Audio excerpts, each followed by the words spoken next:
Gracias por continuar en la sintonía de Caravana Televisión. Estamos listos ya para empezar el diálogo con el licenciado Rubén Torres Paz. Él es intendente de la Información y Comunicación, Zona 7 Sur, que entiende a las provincias del Oro, Loja y Zamora. Temas bastante importantes con relación a la ley de comunicación, su año y varias semanas más que está en vigencia, el reglamento, lo que demanda de esa norma jurídica en nuestra sociedad, el beneficio que ha tenido para los ecuatorianos, el rol que cumplen los medios de comunicación, los periodistas y comunicadores. En fin, un tema bastante amplio que vamos a tratar de solventar en este espacio a través del diálogo fluido con Rubén. Muchas gracias por estar con nosotros. Buenos días. Ese año que ha pasado de puesta en vigencia de la ley de comunicación, ¿qué satisfacción ha traído para el gobierno nacional, para ustedes que están detrás de esto, que son los administradores, llamémosle así, de esta norma, en beneficio de un país mejor, de un país digno, que no vea vulnerados sus derechos por tal o cual medio de comunicación o por cierto periodista que no mide las consecuencias futuras al emitir o tratar de hacer de este tipo de información o mala información una apología del delito similar? ¿Esa satisfacción está plena? ¿Cómo se la puede evaluar, Rubén? Bueno, muchas gracias, Alan, a quienes hacen Caravana TV, también un saludo fraterno a la teleaudiencia. Sí, la vigencia de la ley por ya 1 año y 4 meses y de la institucionalidad que en el territorio nacional se encuentra implementando las políticas públicas, no solo ha permitido suscitar el desarrollo de la información en varios ámbitos, por ejemplo, el ámbito ciudadano, es decir, que los ciudadanas ecuatorianos demanden mayor y mejor información, sepan cuando un elemento publicitario está siendo emitido, sepan cuando un contenido es apto para todo público, sepan cuando un contenido es apto para todo público en compañía pues, de adultos o niños en compañía de adultos, sepan cuando los contenidos están afectando o no pues, las condiciones en las que esa familia está visualizando tal o cual programa. Entonces, yo creo que este año de vigencia de la institución permite desarrollar ámbitos también muy alejados antes de la noción de progreso a partir de un bien que es fundamental como es la información, una actividad que había sido pues llevada a niveles muy pobres en cuanto a los contenidos, en cuanto a la construcción de contenidos y obviamente también en esa cadena de valor quienes generaban esos contenidos. O eran empresas multinacionales que nos emitían y nos vendían. Ecuador creo que debía haber tenido un premio por ser el mayor consumidor de productos enlatados, televisivos y demás, ¿no? Yo creo que, y de poca producción, de ¿no? poca producción. Ahora, entonces, este tipo de norma, la que estamos nosotros estamos regulados, ¿se ha tratado de controlar aquello precisamente, Rubén, de que los medios de comunicación emitan mejores programas que sean de carácter educativo, menos nocivos al desarrollo integral de nuestros hijos, de la sociedad en pleno? ¿Se sigue regularizando, se sigue haciendo talleres, socializaciones para que se entienda un poco mejor cuál es el objetivo fundamental de la ley? Así es, nosotros como superintendencia tenemos justamente ese objetivo, es decir, buscar regular, ¿sí?, un bien en el cual pues, los actores fundamentales, que son los medios, son los comunicadores, y la ciudadanía se empoderen, ¿sí?, de cuáles son sus derechos, cuándo son vulnerados esos derechos, cuándo un contenido visual, gráfico o auditivo afecta y atenta contra esos derechos. Entonces, por eso es que existe la superintendencia, que busca, siendo parte de la función de transparencia y control social, regular la calidad de un bien, y que la ciudadanía se sienta pues beneficiada con el nivel de ese bien, con la calidad. ¿Lo han entendido los empresarios, los dueños de medios? Algunos todavía no, y esto es un proceso, una transición paulatina.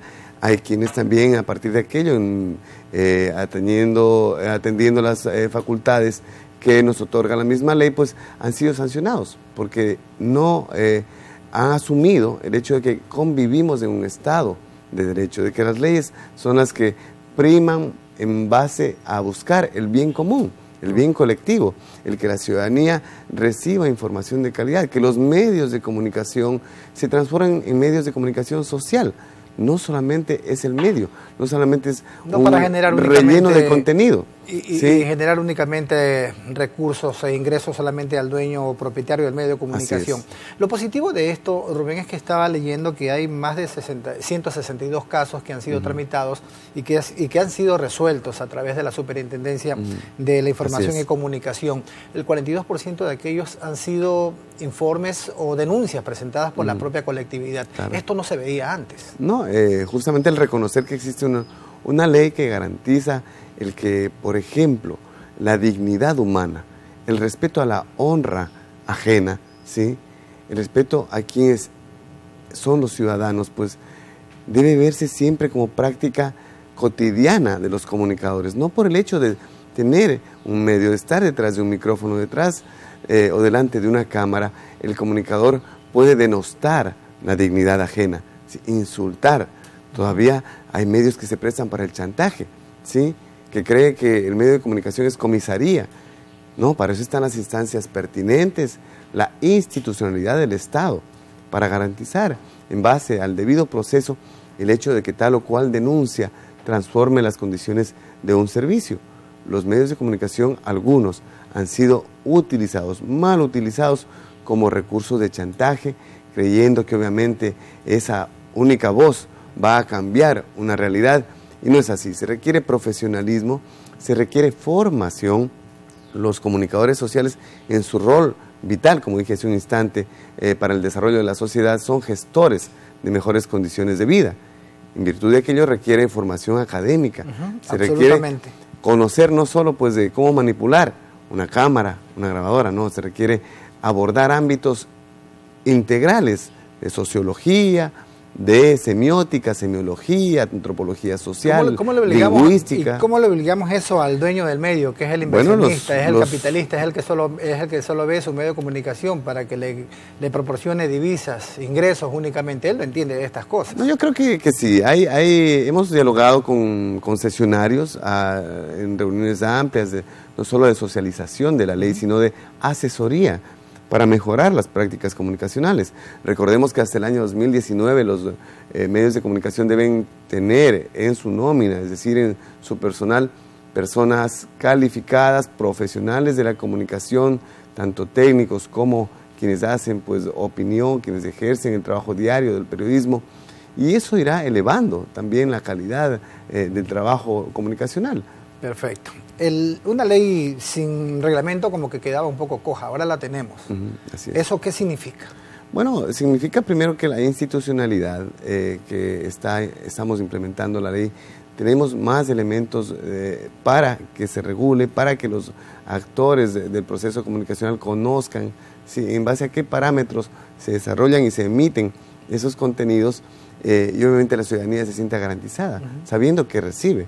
¿Sí? Sabiendo, como dije hace un instante, qué es publicidad, qué es un contenido informativo, qué es un contenido de opinión, qué es un contenido apto para todo público, ¿sí? ¿Dónde están en las franjas horarias? ¿Sí? De acuerdo a esas franjas horarias, qué contenidos se incluyen, y nuestro público, pues los niños, los adultos mayores, sabrán qué elegir. Esa capacidad de elegir, el discernimiento, ¿sí? Es lo que buscamos que se desarrolle. Porque obviamente podríamos trabajar solo con los medios o con los comunicadores, pero si la ciudadanía no se empodera, se apropia de estos derechos, pues sería inútil. Yo creo que es un trabajo progresivo. Mejoramos la calidad del televidente, del oyente, del lector igualmente, ¿no es cierto? Ahora, hace una semana se hizo pública esta situación de las franjas, del contenido de los programas de televisión, precisamente más de televisión, porque al parecer es lo que más llama la atención. 0 telenovelas, programas violentos, programas donde se incluya el sexo, si no hay el debido control desde las 6 de la mañana hasta las 18 horas. Yo le preguntaba extra micrófonos cuándo arranca este tipo de controles y de exigencia para que el medio de comunicación produzca o traiga programas enlatados, pero que tengan un contenido mejor, que sean educativos y que vayan a servir a la sociedad en general, no tan solo al niño o al televidente que está enfrente de un aparato de televisión. ¿Cuándo empezamos? Bueno, tenemos ya en vigencia un reglamento, una ley, un reglamento, y obviamente la institucionalidad que está trabajando para que esto se aplique. El mes de noviembre es clave para que ya los medios tengan adaptado sus contenidos, su parrilla de programación a estas condicionantes. Esa reducción de violencia en horarios donde los niños llegan de la escuela, pues es necesario, porque no podemos hacer de la violencia una forma de vida. Creer que un asesinato es normal, creer que dar una bofetada es normal, creer que insultarse, como se hace en las novelas, y que esos dramas sean lo que condicione nuestra forma de vida. Es decir, que tal y como se vive en las telenovelas, empecemos a vivir en la vida cotidiana. No es así. Creo que el Ecuador ha entrado en un espacio y un escenario en el cual la información, la comunicación deben aportar al desarrollo, a la transformación de la sociedad ecuatoriana. Y este trabajo mancomunado, ¿sí?, permitirá, obviamente, a futuro tener ciudadanos críticos, ciudadanos que reconozcan la valía de cada programa, de cada contenido, y también la producción nacional, que empiece a dinamizarse. Ok, no podrán tener ellos esto de decir, bueno, pero no tengo tantos recursos porque la franja publicitaria también no me llega acá, como medio pequeño, y no puedo producir, no puedo pagar una producción. ¿Cómo hacer ese tipo de situaciones? Yo creo que la racionalidad del mercado irá determinando también el hecho de que diversificando la programación, ofertando una mejor programación, incluyendo a sectores diversos. Mire, Alan, falta programación para niños. Así es. Programación para adultos mayores.